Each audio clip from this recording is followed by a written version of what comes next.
یزید کی بیعت کو قبول کر لیا ہے، مشہور کر دیا گیا لوگوں میں۔ اب 40 لوگوں کی ایسی جماعت بنائی گئی جو سارے حضرات کو جو ہے یزید کی بیعت پر تیار کریں۔ ابھی ہم کو لگتا ہے بیعت کر لینے میں کیا معاملہ تھا، دراصل بات یہ ہے کہ جس امیر کے ہاتھ پر بیعت کی جاتی ہے دین کا پورا معاملہ اس کے پاس چلا جاتا ہے۔ اسلام کے حکومتی فیصلے، بہت ساری ایسی باتیں جس کے امیر اگر صحیح نہ ہو، بادشاہ اگر صحیح نہ ہو، جو اسلام کو نہ سمجھتا ہو اور حکومت کے قابل نہ ہو، تو اسلام کو اس کا خطرہ ہو سکتا ہے۔ اس لیے بعض لوگوں نے رائے دی، پھر اس بات کو مشہور کر دیا گیا کہ سارے لوگوں نے جو ہے یزید کے بیعت کو قبول کر لیا گیا ہے۔ تو بات چلتے چلتے آتی ہے مدینہ منورہ میں، کہ مدینہ منورہ میں یہ بات پھیلا دی جاتی ہے، اور مدینہ منورہ کے اندر جو حکومت کے لیے جو طے کیا گیا تھا پہلے سے، اس کا نام تھا مروان۔ تو مروان نے سارے لوگوں کو جمع کیا اور اس نے کہا کہ حضرت ابوبکر صدیق رضی اللہ تعالیٰ عنہ اور حضرت عمر رضی اللہ تعالیٰ عنہ کے سنت کو زندہ کرتے ہوئے امیر معاویہ نے اپنے بعد خلافت کے لیے اپنے بیٹے یزید کو طے کیا ہے۔ تو حضرت ابوبکر صدیق رضی اللہ تعالیٰ عنہ کے بیٹے تھے حضرت عبد الرحمن ابن صدیق رضی اللہ تعالیٰ عنہ۔ انہوں نے کہا کہ یہ ان کی سنت نہیں ہے، حضرت ابوبکر اور حضرت صدیق رضی اللہ تعالیٰ عنہ کی یہ سنت نہیں ہے، یہ سنت ہے کیسر و کسریٰ کی۔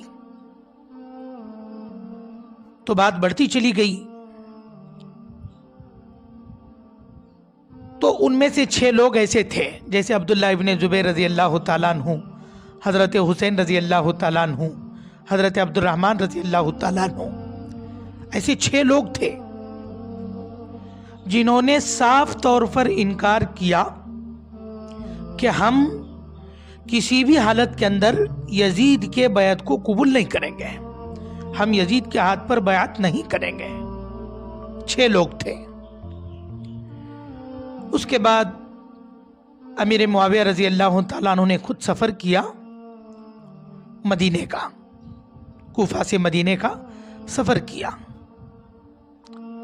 اور وہاں پر جا کر سارے لوگوں کو جمع کر کر یہ بات کہنے لگے۔ تو سارے لوگوں نے، جن کو مطلب ان 6 لوگوں پر اعتبار تھا، جیسے نواز رسول تھے، اصل حق ان کا تھا، تو جب یہ بات بڑھتی چلی گئی، ان سارے لوگوں نے اس بات کا انکار کیا کہ ہم تو اس بات پر ہم بالکل تیار نہیں ہیں کہ ہم یزید کے ہاتھ پر بیعت کریں۔ تو امیر معاویہ رضی اللہ تعالیٰ عنہ حضرت ماں عائشہ رضی اللہ تعالیٰ عنہ کے پاس جا کر کہنے لگے کہ یہ لوگ جو ہے میرے خلاف میں اترے ہوئے ہیں۔ تو اماں عائشہ رضی اللہ تعالیٰ عنہ نے ان سے کہا کہ ہمیں بات پہنچی ہے کہ تم نے ان پر زبردستی کی ہے۔ وہ کہنے لگے کہ خدا کی قسم،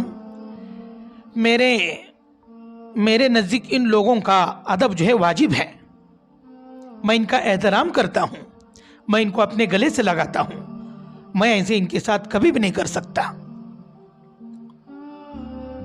تو عائشہ رضی اللہ تعالیٰ عنہ نے ان سے کہا کہ آپ ان پر بالکل زبردستی نہ کریں اور ان کو اپنی حالت پر چھوڑ دیں۔ تو امیر معاویہ رضی اللہ تعالیٰ عنہ کہنے لگے کہ پھر کیا کریں گے، کہ اب میں نے جو فیصلہ لیا ہے اس فیصلے کا کیا؟ میں امیر ہونے کے ناطے جو میں نے فیصلہ لیا اس فیصلے کا کیا؟ تو اما عائشہ رضی اللہ تعالیٰ عنہ نے ان سے کہا کہ یہ معاملہ تو آپ کا ہے، یہ معاملہ آپ کا ہے، آپ اپنے حساب سے اس کو نمٹا لیں، لیکن ان لوگوں کو کسی بھی حالت کے اندر پریشان نہ کریں۔ تو یہ سارے لوگ 6 لوگ جو تھے، یہ سارے لوگ جمع ہوئے ایک جگہ پر اور جمع ہو کر چلے گئے حضرت امیر معاویہ رضی اللہ تعالیٰ عنہ کے پاس، اور ان کے پاس جا کر کھل کر یزید کی بیعت کا انکار کیا، کیونکہ یزید اس لائق نہیں تھا کہ وہ حکومت پر بیٹھیں اور جو ہے اس کو خلافت دیں، مسلمان اس کو امیر تسلیم کریں، یہ اس لائق نہیں تھا۔ تو ان لوگوں نے ان کے سامنے 3 رائے رکھی کہ تم 3 کام کرو، ہم آپ کو 3 باتوں کی دعوت دیتے ہیں کہ تم 3 چیز کرو۔ ایک تو سب سے پہلی چیز، آپ وہ کام کریں جو سرکار دو عالم صلی اللہ علیہ وسلم نے کیا، کہ اپنے بعد کسی کو آپ نے طے نہیں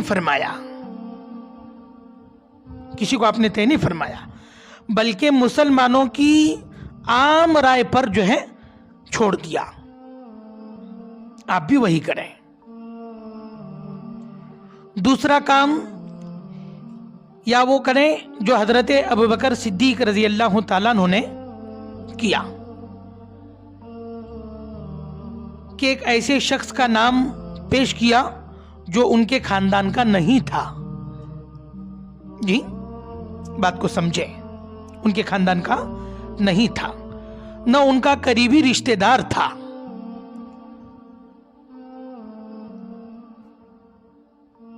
یہ 2 کام۔ اور تیسری جو حضرت عمر رضی اللہ تعالیٰ عنہ نے کیا کہ اپنے بعد کا معاملہ 6 آدمیوں پر ڈال دیا، کہ 6 لوگ بیٹھیں گے اور جن کی رائے سب سے زیادہ ہوں گی وہ 6 لوگ جس کو امیر تسلیم کرنا چاہیں وہ کر لیں۔ یہ 3 کام، اور فرمایا کہ اس کے سوا ہم کوئی صورت نہیں سمجھتے نہ قبول کرنے کے لیے ہم تیار ہیں۔ تو حضرت امیر معاویہ رضی اللہ تعالیٰ عنہ نے اپنی بات پر اصرار کیا کہ اب تو یزید کے ہاتھ پر بیعت مکمل ہو چکی ہے، اس کی مخالفت آپ لوگوں پر جائز نہیں ہے، تو امیر معاویہ رضی اللہ تعالیٰ عنہ کی زندگی میں یہ معاملہ یہیں تک رہا، یہ لوگ انکار کرتے رہے اور امیر معاویہ رضی اللہ تعالیٰ عنہ ان کو سمجھاتے رہے۔ تو عام لوگوں نے یزید کی بیعت کو قبول کر لیا تھا، حضرت امیر معاویہ کے بعد عام لوگوں نے یزید کے بیعت کو قبول کر لیا تھا۔ آج کی بات یہاں تک کہ ان لوگوں نے بیعت کو قبول کر لیا تھا، عام لوگوں نے، لیکن مدینہ منورہ میں، مکہ مکرمہ میں بہت ساری ایسی باتیں جن بہت سارے لوگوں نے اس کو قبول نہیں کیا تھا۔ تو جب مدینہ میں جب رہ کر ان پر جو ہے دباؤ ڈالا گیا، تو بعضوں لوگ جیسے حضرت حسین رضی اللہ تعالیٰ عنہ، بہت سارے ان 6 لوگوں میں سے مکہ مکرمہ شفٹ ہو گئے، اور بعض لوگ تو حج کے ارادے سے جو ہے مکہ مکرمہ آ گئے۔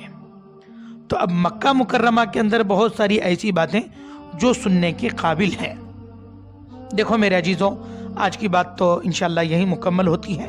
یہ جتنی بھی باتیں میں نے آپ سے کہی ہیں، یہ شہید کربلا ان میں سے مطالعہ کر کے، بزرگوں سے تحقیق کر کے ان باتوں کو کہا ہے۔ ہم محرم کو سمجھنے کی کوشش کریں، اپنے گھر والوں کو سمجھانے کی کوشش کریں کہ اصل میں حضرت حسین کے قتل کے پیچھے کیا راز تھا، کیوں آپ کو جو ہے قتل کیا گیا۔ تو یہ ہسٹری جو آپ کے سامنے بتائی گئی یہ بالکل صحیح تھی۔ تو اس کے بعد بھی انشاءاللہ فوراً آگے کی جو ہے ساری باتیں، مکہ مکرمہ کے اندر کیا ہوا، آپ کوفہ کے لیے کیوں تیار ہوئے اور آپ کو کیوں مجبور کیا گیا، آپ کو روکا بھی گیا تھا، پھر بھی آپ اللہ کے دین کا جذبہ لے کر، اللہ کے دین کو پھیلانے کا جذبہ لے کر مکہ مکرمہ سے نکلیں اور کوفہ کی طرف چل دیے۔ تو ان باتوں کی انشاءاللہ آئندہ بیان کے اندر بتایا جائے گا۔ وآخر دعوانا ان الحمد للہ رب العالمین۔